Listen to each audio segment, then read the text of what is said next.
Hello, everyone, and welcome to another episode of Healing Conversations. My name is Einav Avni. I'm an alignment coach and energy healer. And this podcast, Healing Conversations, is all about natural healing. And today in the studio, let me introduce you to Domenica. Domenica, it's wonderful to have you here. Welcome. Thank you so much for having me. I'm very, very grateful that you have me in your show and then I get to speak to more people. Thank you. Absolutely. I'm looking forward very much to this conversation. And so let's get started and tell us something about you. Okay, so, you already said my name, and I live in Sedona in Arizona. I am originally from Ecuador, so anything that I can speak about right now, I can do it in Spanish, if that's an interest of anyone else. I'm a medical medium and a death doula, and I'm open channel messages from the angelic realm. As a medical medium, I help people really see what creates the disharmony in the physical realm, meaning what belief systems cause chronic diseases, illnesses, anything that causes pain in the body, even mind, and in relationships. Anything that is connected to the material realm comes from a thought. So that's where I help people bring us from the subconscious to the conscious and really make a different choice, change habits, and really see how is that not in harmony or authenticity with her soul. So as a death doula, I help people die. So not necessarily just physical, although I can do that too, but I emphasize on the true death, which is about the illusion, the ego death, the old versions of ourselves maybe change career or just don't feel as you anymore in any level. So that's where I help people just transcend. And there's something about that I want to expand that in these conversations. It will come after what death really means. And as an open channel, the angels speak through me. So when I get into a trance mode, I have to raise my frequency to just unconditional love. And the angels are able to just use more my vocabulary, whatever I have within my constitution and system. So they utilize that to convey messages. So that's pretty much it about me. Right. So fascinating. So I guess the first question that comes to mind is really, how did you end up doing what it is that you're doing now? I mean, when did it all start? So, since I was a little girl, I was so spirits. I saw shades. I always felt something chasing after me. I was always sensitive. I just wasn't aware of what I was feeling. I only remember feeling the body and seeing things, but I never had someone in my life to guide me through it. And they were pretty traditional Catholic, so they were telling me that I was from the evil and not to play with the devil and things like that. So that got blocked very early in my life until I was about 25. When I was 25, I was living alone in Australia, and that's because I had no influence but just me. All these things started really pop out of nowhere, and not really out of nowhere, but I think they were catalysts that my guides showed me where were they, and one of them was a miscarriage. I lost a baby, and through that, my life just shifted from left to right. I was going one path of going to be a veterinarian doctor, but when I had the miscarriage, my life went to never mind, not go this path. And I had no idea what that looks like, but nothing was working with where I thought I was headed. So when nothing was working, I said, if I'm not meant to do this, what am I doing? If I'm not meant to be here in Australia, where am I going? And that's where the answers came so clear. I felt like I had a radio in my ear. And it was so clear that, what is this? What am I experiencing? So I just had no option but to follow because everything I tried was not working. So I thought, okay, then I'm done figuring it out.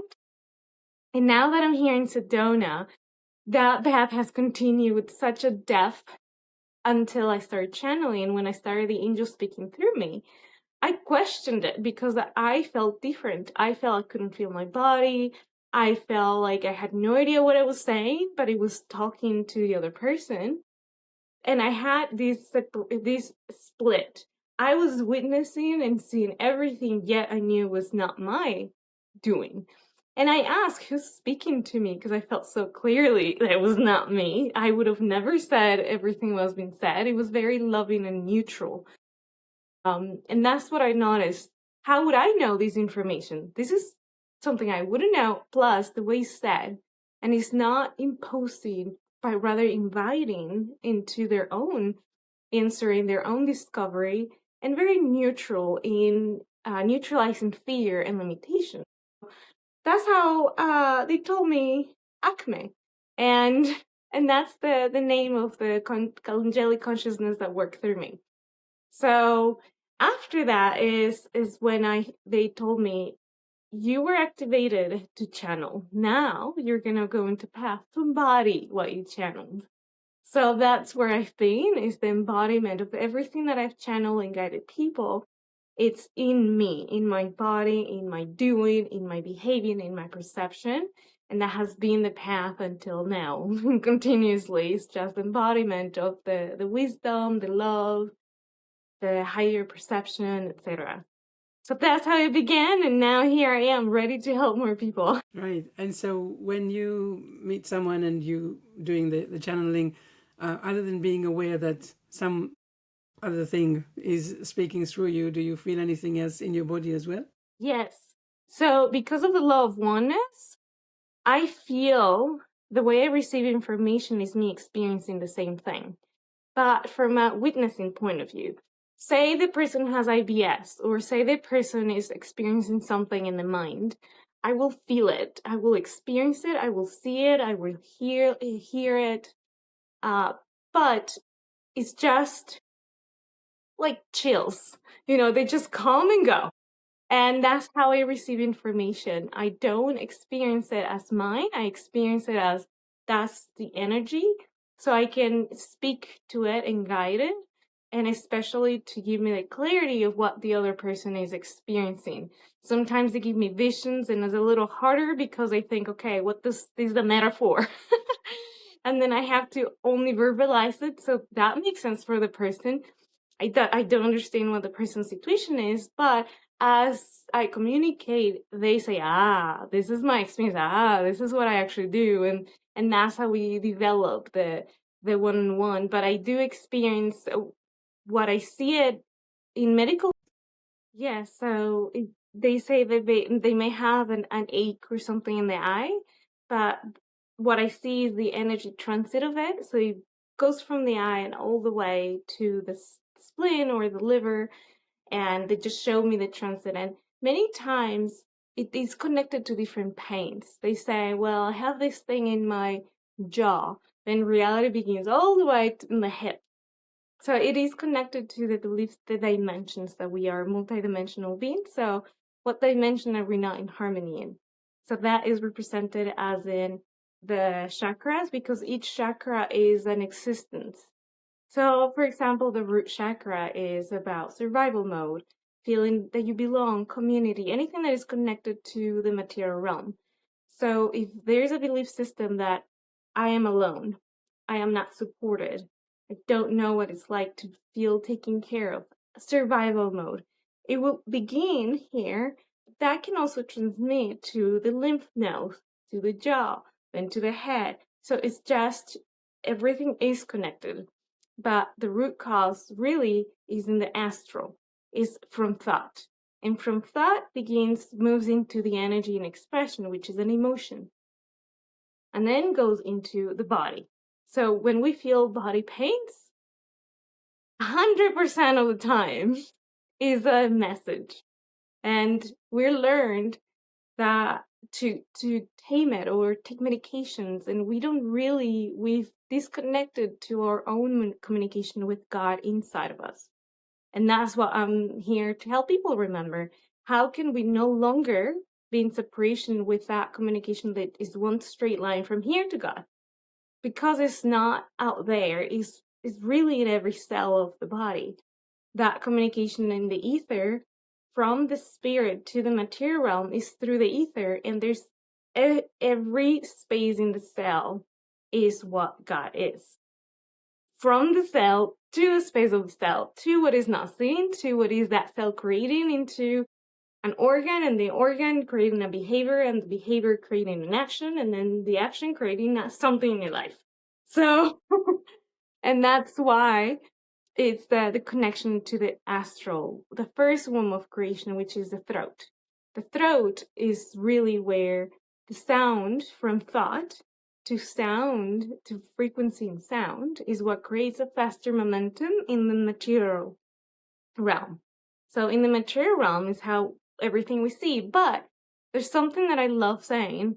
Once you see in the material realm is all news. It already happened. So it's not, if we constantly create based on what we believe can happen in the future based on what we experienced in the past. So it's really about today's conversation. I want to emphasize on the power of the mind. How can we heal what we already created? It can be cancer. It can be even on the viruses that the medical system says is not curable. Anything and everything is curable because we are not here to be in disease. We're here to be the child of who we really are. And if there's any disease, it's because there is something that we're not in authenticity. And that's part of, there's now the question, I feel like someone that is listening ask the questions, but what about the people that are born with cancer or born with some tumor or born with something that is not so possible, not curable? They have, it's really dependent on the contract of the soul. Many of that come, the angels are saying, many that come is to help finish that pattern in the bloodline. Because the coding that they were born with is a specific pattern of energies. So if someone is born with cancer, it's just to say, this is what you're creating very loudly. So a child that comes with cancer is just for the lesson one, the soul one, it chose that for a reason, but also to reflect back and help end that disharmony within the manifestation of all the elements, because all the elements, anything that is in the material realm, is the elements in matter consciously expressed. But the mind is what causes the disruption, the belief systems, the fear. And that's what the mind does. It inserts the fear and believes the fear. But the fear is just a messenger of separation, not an enemy. And we learn to see the ego as the enemy. But the ego is just a system of decision making. So the mind, or as a society, we learn to see that the ego is just, it's not good. But in reality, it's actually for our benefit. So if we just learn to see and control the mind for our benefit, we can do anything we ever want. Because everything that happens, we can always use it as a benefit. Nothing has inherent meaning because everything is just the manifest to make form. But what we experience, the outcome of it, is what we define it. What we perceive as the outcome to be and shall be or expected to be, that's what we experience, not the elements in expression themselves are neutral. But when we shift into a judgment, a fear, or anger, then we become that constitution of the elements. So it can be, if I speak of anger, that's a lot of fire unbalanced. So there's a lot of fire, and by law, the universe must become it what you think you are. So that's the experience for us within, us so without. And we can influence the constitution of the elements in harmony by simply releasing the stories. So just saying, oh, that's what I appreciate what's happening. It's more of acceptance. When you insert acceptance, that's how you have enough space to decide what do you want as an outcome. And that becomes. So a lot of people have a fear of making choices or wondering what to do. Should I go this door to open this door? Should I open that door? Because they're afraid of that door not being what they really want and not experiencing. But when you enter with a consciousness of source, that door, any door that you open becomes it. So that's the power of our mind. That's really the definition of parallel realities. Because one side of you can think fear and experience fear, but the other side of you is experiencing the same thing in harmony and the heaven of earth version. And they're both existing at the same time. But the stream of consciousness that you're focused upon, and that's what science has proven, it's based on the observer. So if you place your consciousness, a focus of consciousness into this pathway, then that's where you're experiencing. Doesn't mean that one is not happening, but which one do you want to perceive and experience? And that's how, yes. I can go forever with more, but No, it's fascinating. It's fascinating. It's very interesting for me. I see a lot of what you're saying in the work that I do, but I can see that you have other words to describe. So it's very interesting to hear the way that you are explaining things.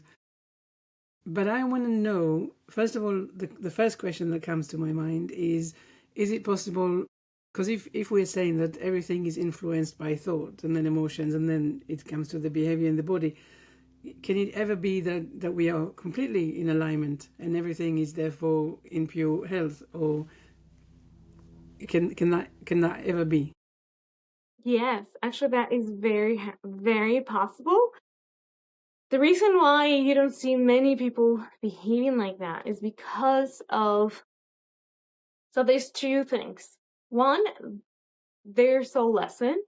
They want to bring in the truth of God, the truth of a higher expression on the collective, the higher expression of the knowing of source through the challenge. And the challenge is not the opposite, but rather saying, I'm going to choose this country, I'm going to choose this body, male or female, and I'm going to go ahead and bring the consciousness of God in this manifestation. So that's in the DNA. If I have a pattern of maybe as a woman feeling oppressed or as my race being oppressed, then that's the challenge. That's the purpose of me choosing that, so I can bring the knowing, but that's an internal knowing. That's not by changing them. That's by me shifting and embodying the change. That this is no longer a thing, and by default, when you insert, and that's the DNA transfusion.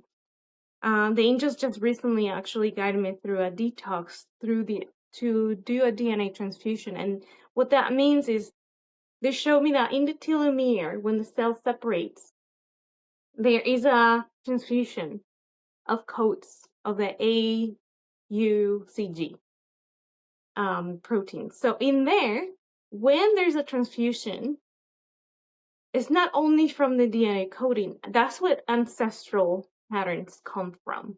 But you can actually rewrite and influence that transfusion by taking it from the ether. In that process that happens constantly every 8 weeks, and the red cells regeneration, when that happens, you, as you practice the new consciousness, the knowing, that's how you influence from the ether higher frequency in that transfusion.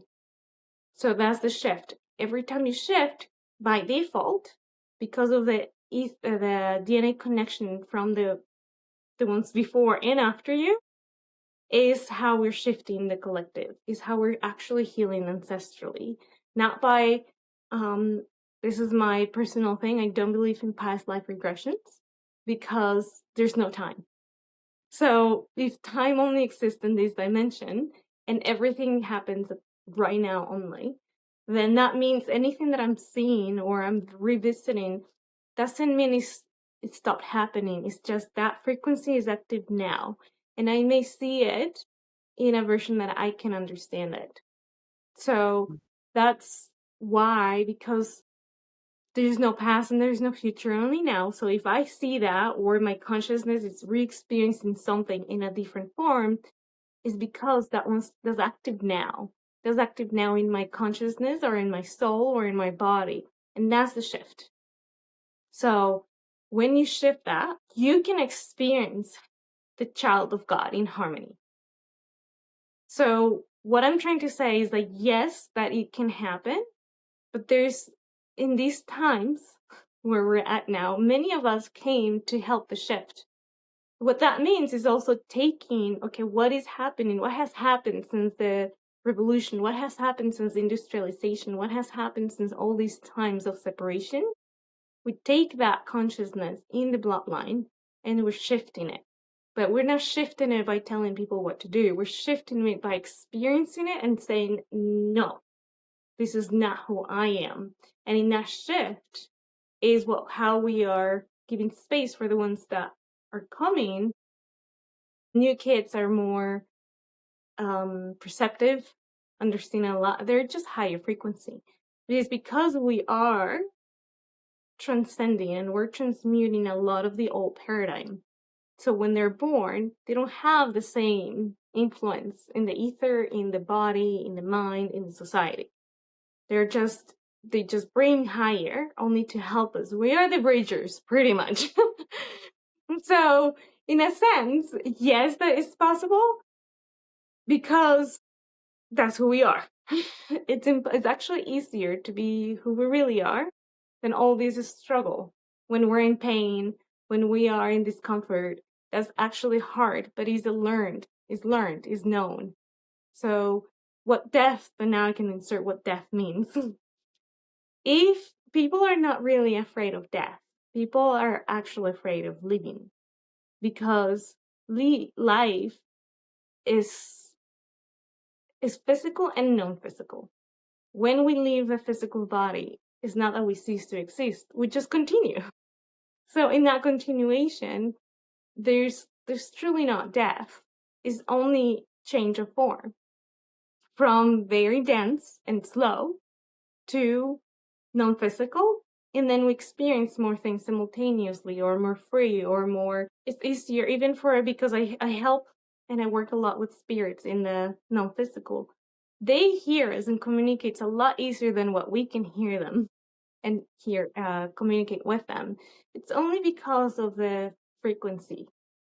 So when we are able to increase our frequency, that's how the angels can speak to me, because I increase it high enough for them.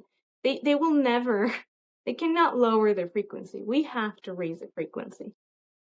Unless there's an intervention. Interventions do happen, and that's because some things are not meant to happen. And that's also a soul agreement. There's nothing that can happen to you without an agreement. That's including war. That's including something that we, like right now, it's happening in the government. In US specifically, there's the government that paused, and a lot of people came into fear, thinking the government is stopping resources, no more food resources for people in need, and etc. But all of that is by agreement. So it's here for us to really wake up, that we are no victims, that we are co-creating this. So if that's happening, where is my belief that I don't have the power to be abundant? So all these resources are unlimited, and that's part of the physical experience. That is, we've come to believe there's only an amount of money. So there's a lot of a scarcity consciousness in humans thinking, well, if I charge you this much, you're not going to have. That's actually enabling the lack consciousness, because it's unlimited. And the printing of money is what taught this to people. It's only this much can be printed. But abundance, true wealth, is not in the physical. It's about freedom of expression. And the freedom is consciousness. The wealth is a consciousness, is a behavior, not a physical ownership of things. So that's why when we tap into our true empowerment, we can experience, oh, I just got $1,000, and the other person can be also experiencing the same thing. And you think, how is that possible? The same thing on a larger scale. It can be printed $1 million here, but still available over there. We don't really see the source because this world is made out of consciousness. Is unlimited. Mother Earth is unlimited. So when we are able to see that, I'm going back to the parallel realities, it's very much a projection of our consciousness. So what I see and what others can see is not necessarily real. If I expect something to happen, I experience in my physical realm only by expectation, not because that's the default truth across all the planes. So that's why if I expect to receive $5,000 tomorrow, and my belief and expectation happen at the same time, that's the manifestation in the physical realm. But if I expect, yes. Sorry, I just want to direct us back to illnesses and ailments and stuff like that. So how do we use all of that to get into this alignment of health? Yes. Thank you. Going back to health. It's the same thing because I'm speaking on the abundance because it's the same thing that is manifested in our body. If I have shortage of time, then I think, well, I'm going to die soon, or this happens when I age. The amount of resistance that we hold is what creates the amount of pain or separation, which causes aging, and causes illness. It's the same circumstance of separation with anything, and that's why I guess they got me to introduce that through money, because you see that in society, people a lot of people that have a lot of money, they can afford the organic, healthy food. So there's this belief that McDonald's costs $5. So because I am poor, I can only afford this. That is not true nutrition, and therefore is a cycle of unhealthiness, poor, scarcity, and healthiness. So all of that is connected. When you're able to let go of this scarcity at all levels, you can actually receive the true health. And the health is not in just the body, but it begins in the mind. So when you're able to see where am I in scarcity, then you can actually see that you already have what you needed. You already receive. Because the angels are really showing me in a vision right now. It's not that it's not there, but you're not perceptive of it. So when you shift your perception in frequency, meaning from fear to faith, to trust, that's how the physical reality goes like this. So shift it. Doesn't mean it's not there. Your only manifestation means you're only aware of it now. In health, I definitely understand what you're saying, and I mean I believe the same thing, right? It's all about raising the energy. I totally believe that and totally agree with that. But I want to know really what someone, because of course when people are, for example, suffering from chronic conditions, or if they're very, if they have no money, it is the same thing. It is exactly the same energy. But the question is, if I go back to money, I can say, well, I have, the universe somehow is going, £5,000 is going to come tomorrow, and then tomorrow arrives and I have a bill that I need to pay. I will by default get into the proof of there isn't, right, of lack.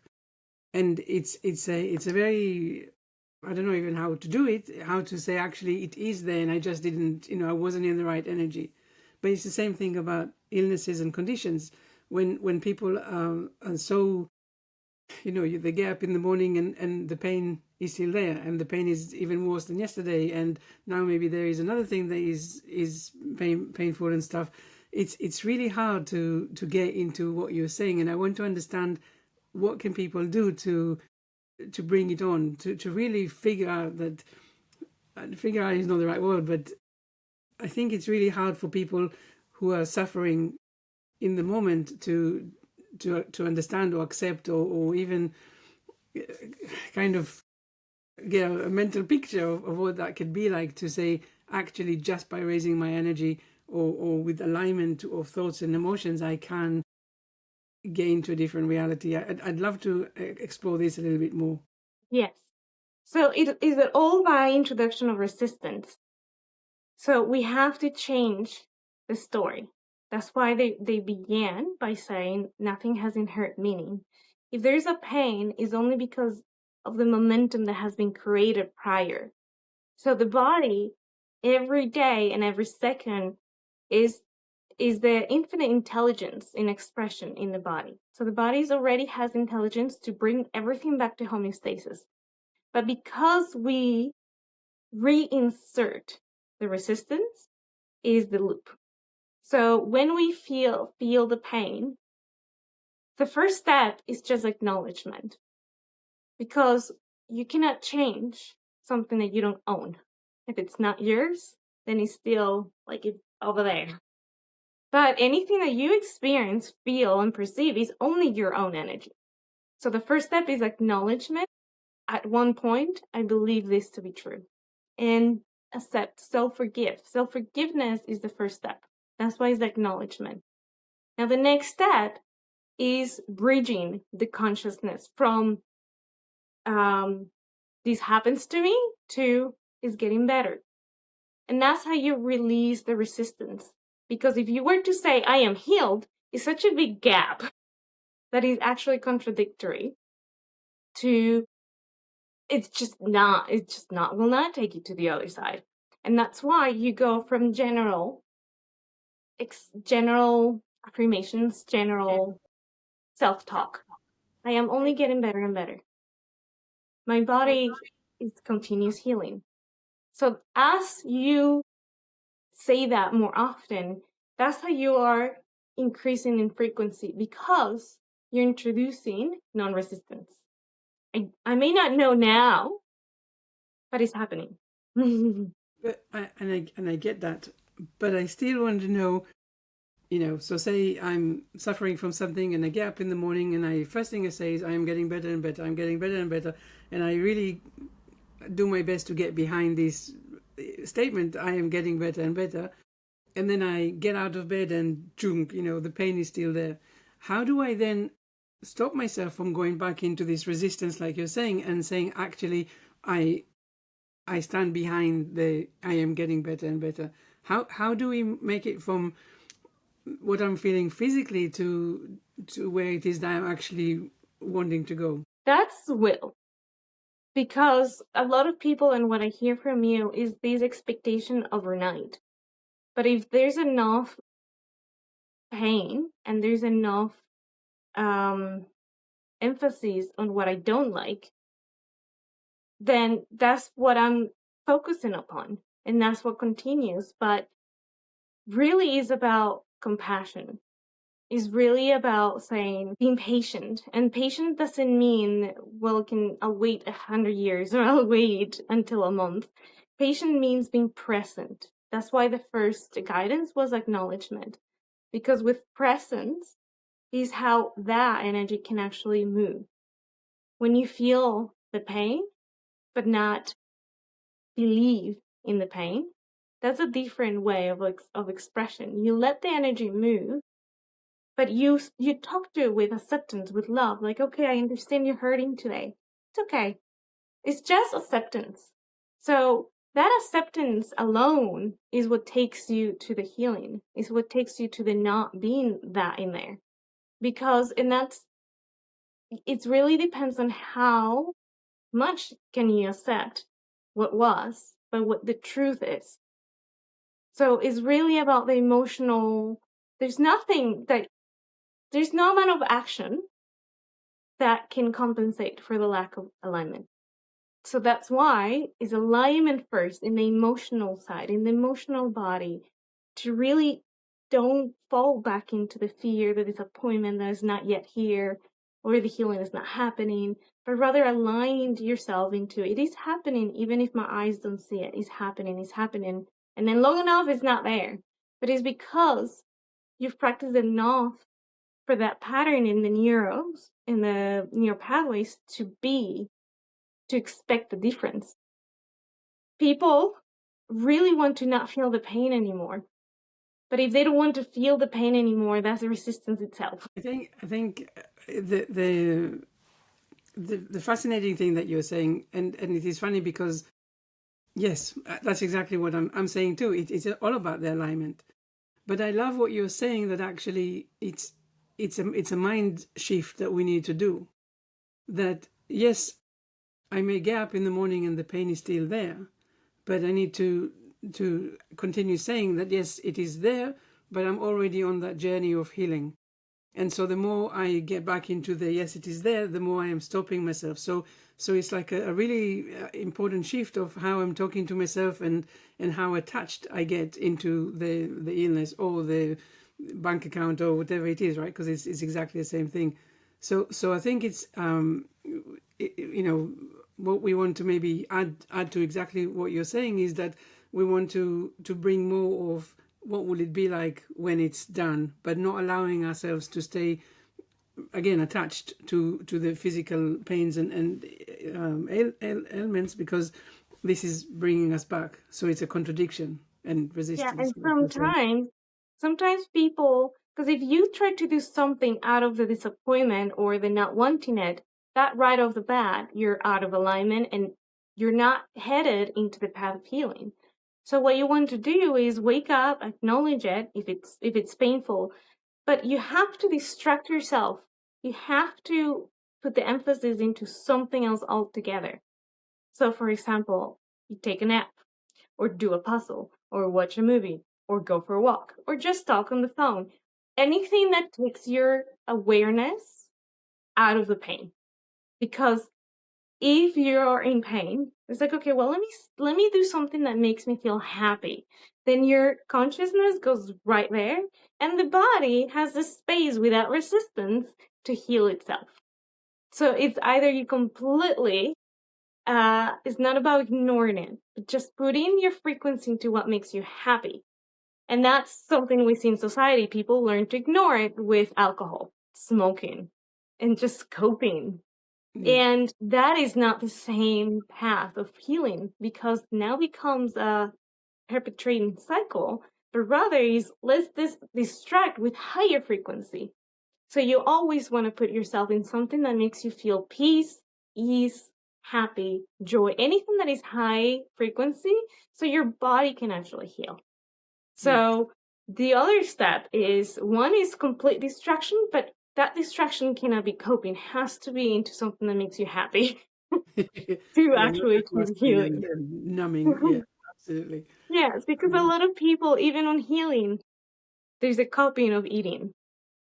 And that also don't gives, is contradicting the body, because the body to heal has to be in parasympathetic system. That means regeneration, healing, reset. But when we consume food that activates the parasympathetic system, the sympathetic system. So in there is more energy input and expenditure, which is not healing and regenerating. Now is in digestion. All that fire is in digestion and breaking things down. So eating is not really healing when we're coping, even if it's healthy food. The healthy food is only when the body asks for it, not constant input, because then activates the doing, not enough, coming back to homeostasis.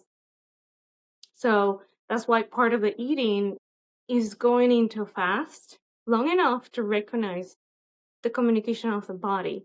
When does my body actually need nutrients?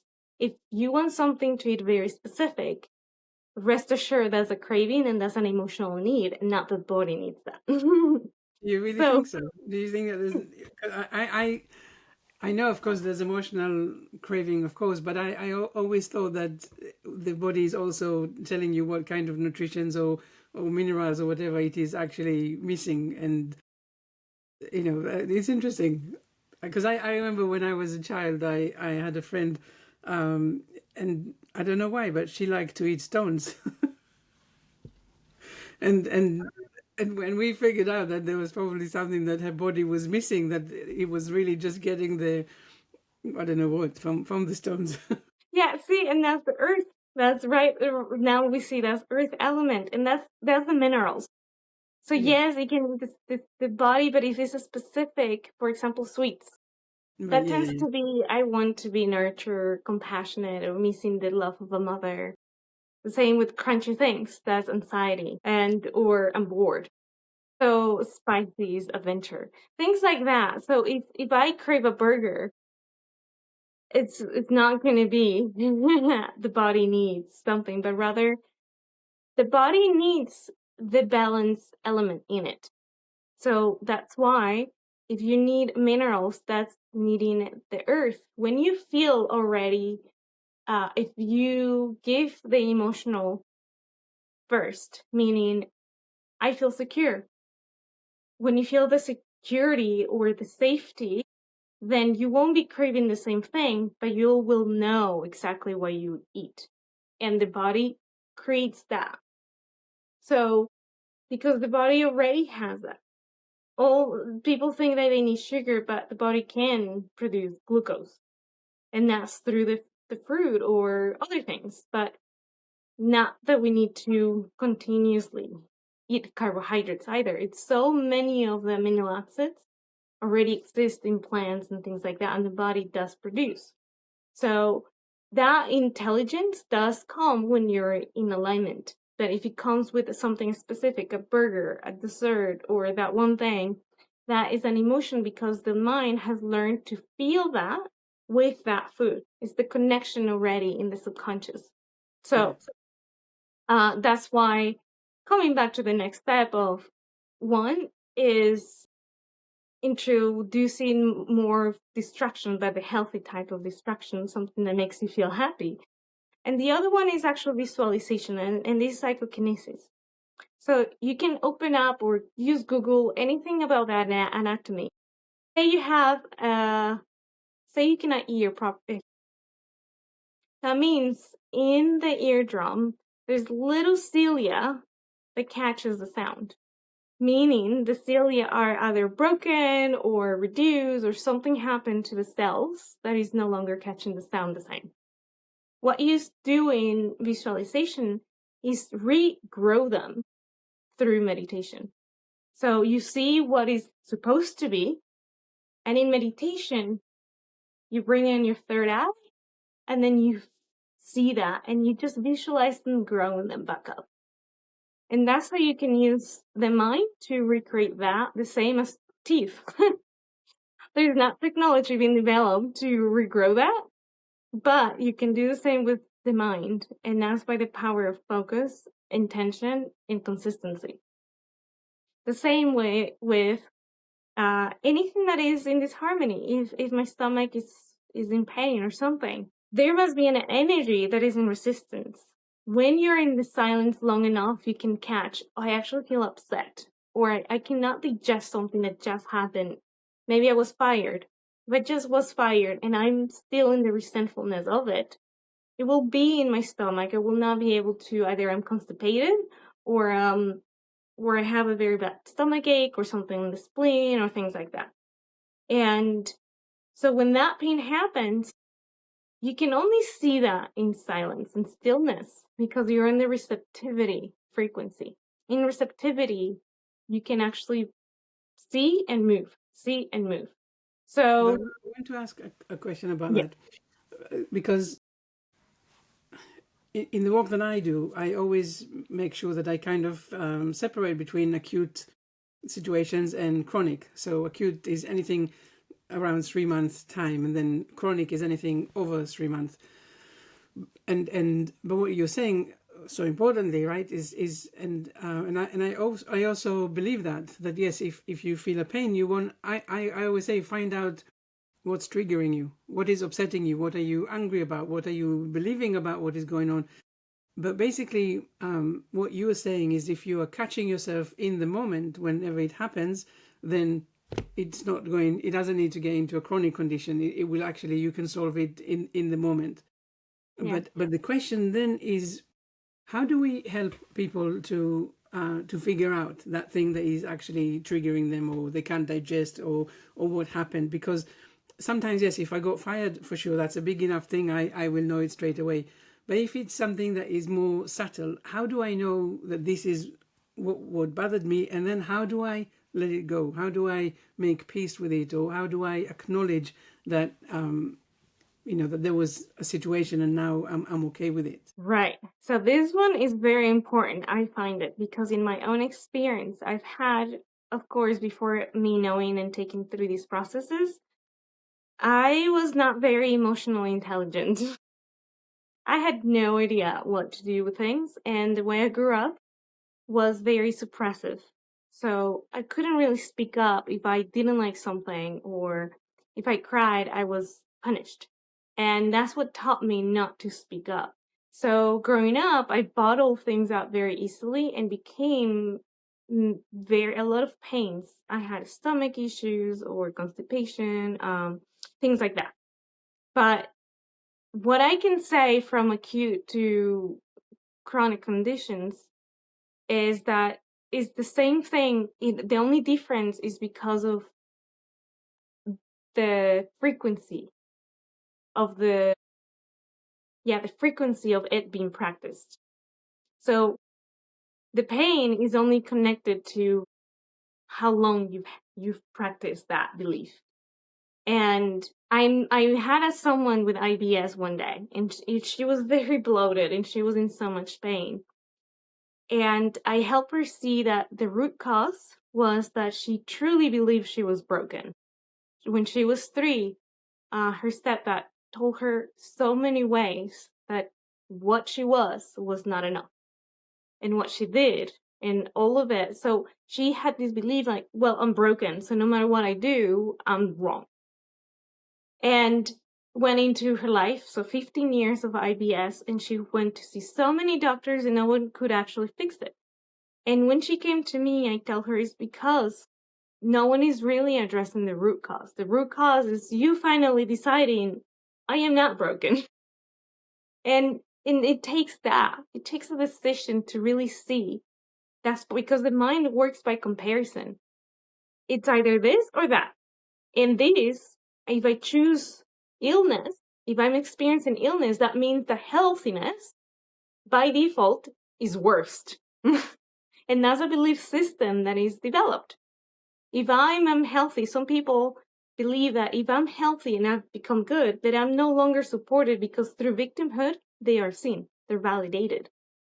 So they choose illness just to feel connection. And the other times is, well, once I am healthy, then I abandon my loved ones. All comes back to loss as well. Loss and no longer belonging, just connection. Because the true connection that we think is with other people is really with our true selves and the God within ourselves. So that's the root cause that we want to eventually reach to the goal. What connection am I actually in need? And when I see in illness, when I make the decision, oh, that is not true. When I sit down with myself, and you can do this exercise of, okay, if I have, per se, a skin condition. Okay, the skin conditions are think of it from the stomach. It's a solar plexus issue. Because the skin conditions is the skin is a manifestation of the intestines. So anything that goes into the solar plexus that is out of authenticity with your inner authority, the confidence and the expression of who you really are, if you don't feel confident or worthy to be that, then that's how comes the expression of self-protection. Anything on the skin feels either broken or I need to protect myself. And you see that as well in people that develop a lot of fat around the womb or the waist. It's just self-protection from the relationship with Divine Mother. So if they didn't have a good relationship with the mother, then they tend to show the fat around their womb. or the waist in men. So that's just how the manifestation occurs from the belief system. And when you see that, anything to be true is what manifests. So if you're seeing something you don't like, you have to ask yourself, is this true? And when you realize, oh, it's not true, and look for the evidence of what is actually, oh, I am supported. Someone gave me this yesterday. When you focus and look for the evidence and you see how that is not true, that by default is going to fall away. And that's a true shift. The belief system falls away when you realize and decide that is not true. So when people experience this pain, it's coming back to, is really, you cannot bypass consciousness. So you cannot just put medication. That's what the medical system is doing right now. They just give you medication and still in sickness, and things only get worse sometimes. So you cannot bypass that side of the mind. And that's why the mind is so important, because the mind cannot differentiate what is physical and what is not.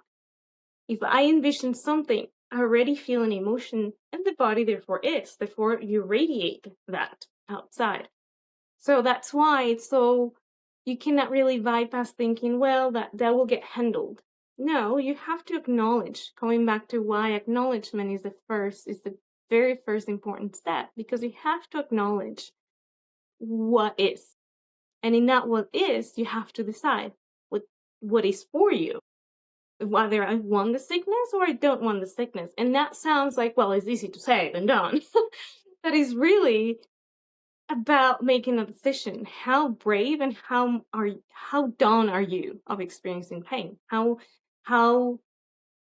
complete are you with suffering? And that takes the will. That takes the bravery and courage for people to make a decision, because no one can heal anybody. Even us as healers and doing Reiki or energy transmission is really about embodiment and reflection, is transmission nonetheless. Their own blueprint is the one that receives or matches, and they shift only on their level of receptivity. So by us being able to just reflect back embodiment of truth, they decide in the end if they want to match it and expand, or just a little bit, or nothing at all, which many times we experience. Not many are ready, but we planted the seed. And that's what we must do continuously to ourselves too. We feel sickness. We have to plant the seed of, I'm ready to heal. And that's actually happening, because only now. So if I say tomorrow, then every day I'm experiencing not here and now. That's like tomorrow I'm healing. And that brings me back to well, not back, but to a question I was going to ask earlier. I want to talk a little bit, and I know we can see that we need to finish very soon, but I want to ask about anxiety, depression, these things that a lot of people are experiencing these days. What can you say about that? How do we help them? I mean, how do we find the root cause? How do we find that thing that started everything, and how do we help them to actually? And I think anxiety more specifically, and depression actually, both of them, they're very visceral, right? I mean, I think it's a different thing than feeling the pain, because with the pain, I think you can distract yourself, like you say, and find some happiness or something to distract yourself. But with depression and anxiety, I feel that it's very, you feel it, you actually feel it very differently in your body. So what can we say about that? Yeah, that one is very close to me, because I actually attempted suicide in 2014. So I know depression and anxiety very, very close. And I feel like now that I'm on the other side and working with the angels and really helping other people, I can speak of this one, that the reason why depression is because there's no purpose. If you don't have a purpose, that's when depression, it's very latent. But the purpose, we've learned in society that purpose means a career, something that you're going to go and become. purpose, the true purpose that we all have is only one, and that's to be ourselves. That's the purpose of life. We come to learn that purpose is something that you came to do. Reality is the purpose that is only one, and is to be ourselves. That's the doing. If you're not yourself, then you cannot express what is really being guided through your own stream of consciousness. And that's anxiety. So first kicks in anxiety of, am I really safe to be me here? And that's the back and forth of, I want to, but I can't. So there's a will, but inability. So that's how it feels in anxiety in the emotional body, because there's an unsafety to be myself. And that develops when the child is about 7 or 8. The ego starts to sit in the body. Before that, kids don't see color, don't see race, don't see ages, don't see female or male. So it's a lot of innocence. But when the child is growing, the ego starts sitting and the individuality kicks in. That's how they start comparing themselves. Well, that kid has that, I don't. Or I am this and they're like that. So when that individuality starts sitting and there's a beginning of expression, oh, I can't say what I want. I can't order my own food. All of this is what truly is foundation of, can I create deliberately? And if we don't have the right environment or parents that allows us to be free in that expression, then we develop the unsafety and fear to be ourselves. And that's the true root, that we just came into an experience that we were afraid of being ourselves. So in these times, that's what is happening. We are remembering and forgiving the ones who didn't, because we only received what they knew. What the new consciousness, the second coming of Christ, the new consciousness coming is remembering.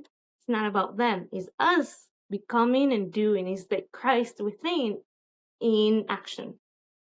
So as we forgive the ones who didn't know, our parents, our carers, then that's how we can say, okay, well, they didn't know. Compassion. Let me exercise my true power. Because I cannot get it wrong. I'm only learning and I'm only expressing in this infinite reality. So what wrong can I have? So, and I cannot get punished. There's nothing out there that will punish me. That's the other fear. Punishment. Religion teaches that, and also parents just that behavior as well. But true punishment, it's only correction. If we didn't receive correction, it's because of the punishment that we received. It was not punishment, but rather fear imposed. It was just a projection of fear. Mm-hmm. And with that clarity alone, we can forgive. It's like, oh, it was just your fear. And our heart softens. And we wake up to our own truth. Oh, well, since that has no more power over me, then let me exercise my truth. Let me speak a little more. Let me try this thing that I've always wanted to try this class, but now I get to do it. Let me just see what happens. But that's what the depression is, such a degree of separation of who you are. And therefore, you just want to leave this experience because you just feel emptiness. The emptiness in separation is not the same as emptiness in wholeness, but it's nonetheless the same emptiness. That's why, calling back to the beginning of what I said, nothing has inherent meaning but what we perceive. So if I feel emptiness, it's either the Buddha of emptiness, the Buddhist emptiness, which is all existence, like infinite possibilities. Mm-hmm. That's true emptiness in alignment. But the emptiness in separation is, I am nothing. And I cannot do anything, and I see nothing, and there's zero clarity.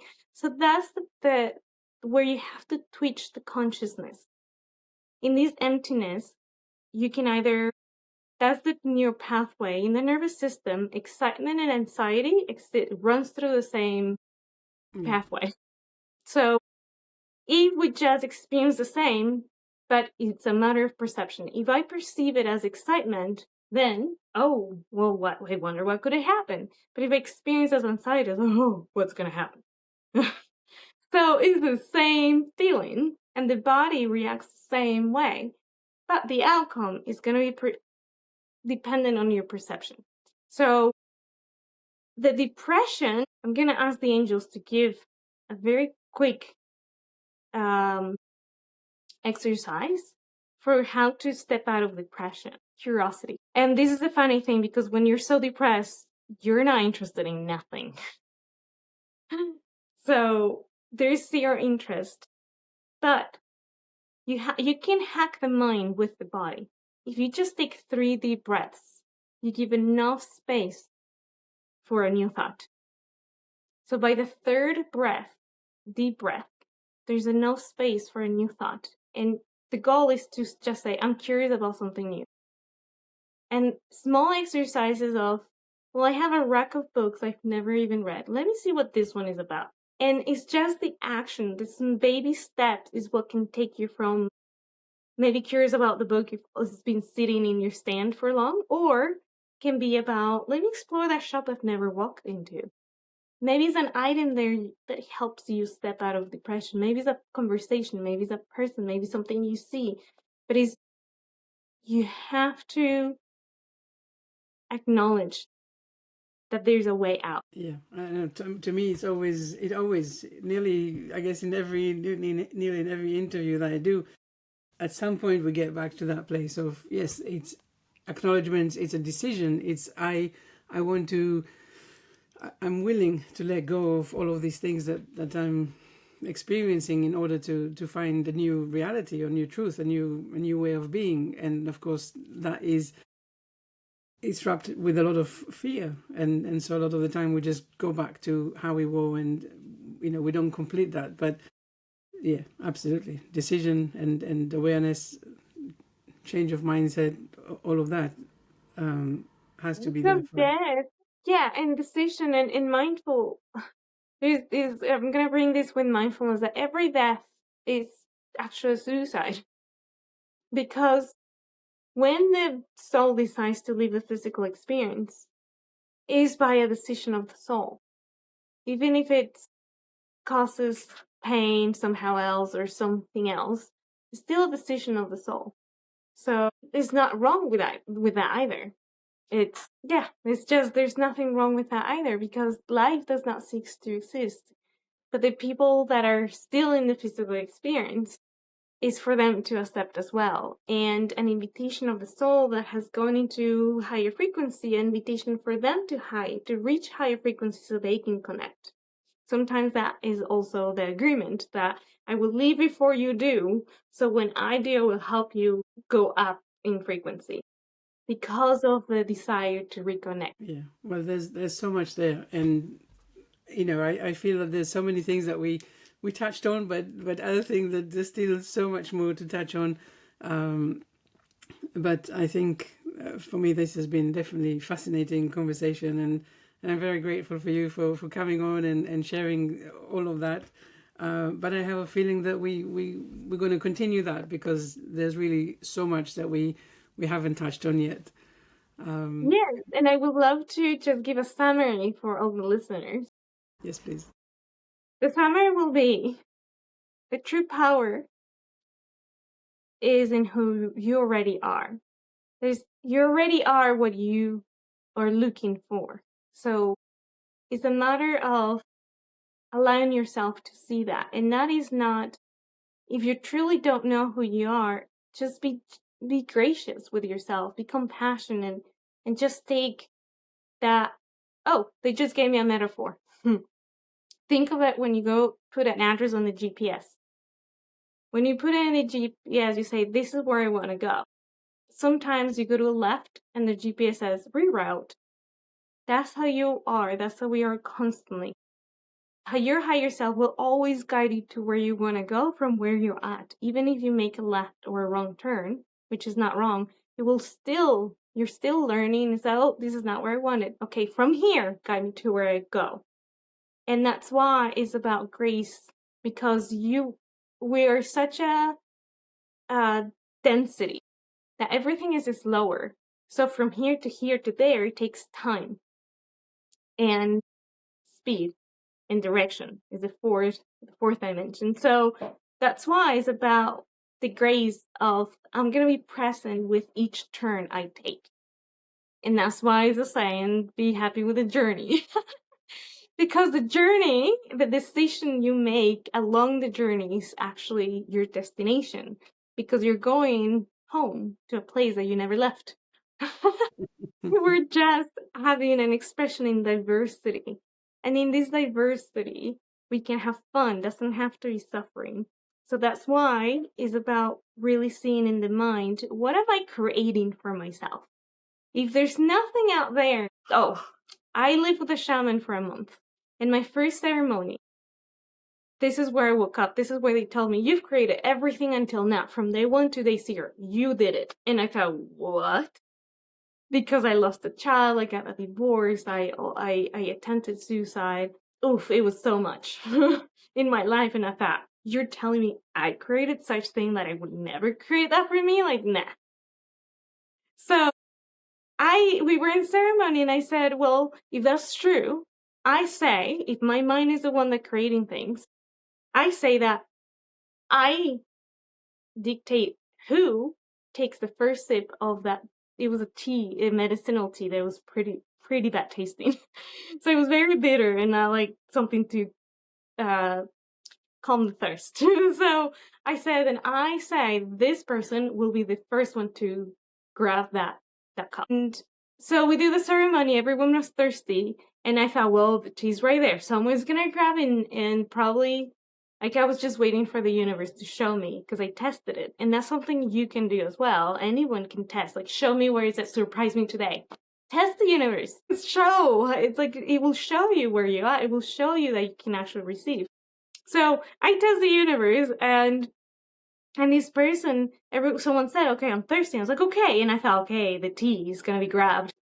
And then he went out and went to get water, a pitcher with water. And I thought, oh, well, it was him supposedly was going to get the tea. But while we were there, no one grabbed the tea. And I thought, if someone is so thirsty, we'll just drink the tea. But then he came back and put waters to everyone, and no one will still drink water. And I'm just waiting for the moment of who grabs the 1 cup of the tea, not tasting good tea. So in the end, someone goes about to grab that tea, and they retract. And I thought, oh. And then the other guy that I like claimed he would, out of nowhere, he reaches across the table and grabs and drinks it. I was like, oh my, and so my guys were like, there you go. You created that. So that's how they show me in a very simple example that what I think creates. So I thought he would do it, and then therefore it happened. And I have seen it time after time. And that's why it's so important to be aware of what are we thinking. And in anxiety and depression, we get lost we dissociate in the story. We believe that pain to be so true. We are dissociating with what we're doing, and we just exist in pain.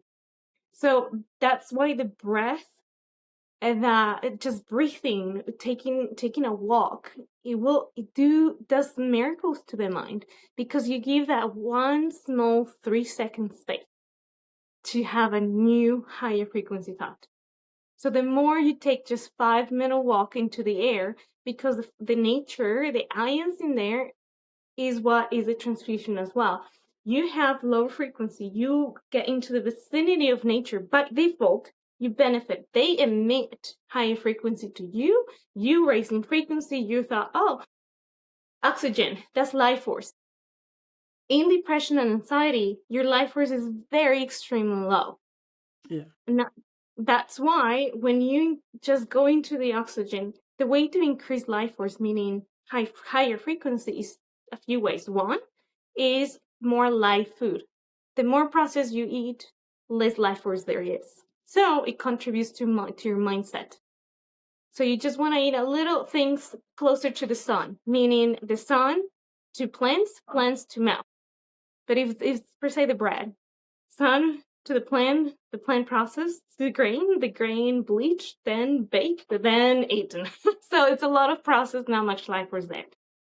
But then breath, the oxygen, is another intake of life force, and the other one is grounding, putting your direct, all the channels in reflexology, you see that all the channels of the foot connecting into the earth is what also we release through the foot.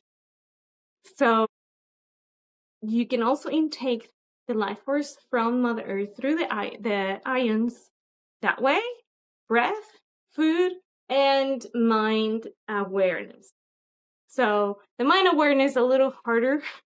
So that's why I introduced before. The breath is one of them, just going outside for a breath and coming back in. And the other one, the other quickest that I think it is just juicing foods, more live foods, and just walking barefoot. If we just do that, is how we influence the mind. Our mindset does change. So, as a summary, those exercises, I do believe, have enough. There's a lot of power in those to repeat them frequently. And then with that space, you can actually guide the mind, because the mind is like the horse. You have to reel it back to where you want to go. It's just a tool. You're not the mind. And I lived in a monastery, and that's what I learned. We are not the mind. So if we can just dissociate, separate from the power we give to our mind, but it's so hard initially. It was hard for me. I couldn't meditate for a year, even in the ashram, in the monastery. But what helped me was, okay, what the angels actually taught me said, let's utilize the body to give the mind the space. So that's the action. And then from more of a space, that's where I can now guide the mind, because I have of a leverage. You can use the body as a leverage to go into higher realms, which is the mind realm, into now creation of where you want to go or what you want to experience. Well, I think that will have to come in part 2. Exploring all of this a little bit deeper, because there's definitely a lot there, and definitely a lot that can be very fascinating and beneficial for our listeners. So let's pause here. And Domenica, really, thank you so much for being here with us today. I really enjoyed our conversation. I just want to remind everyone watching or listening that Domenica's social links and all of her information will be in the show notes, so everyone can, of course, get in touch, ask questions, and do what you need to do. Thank you so much, Domenica. Thank you so much.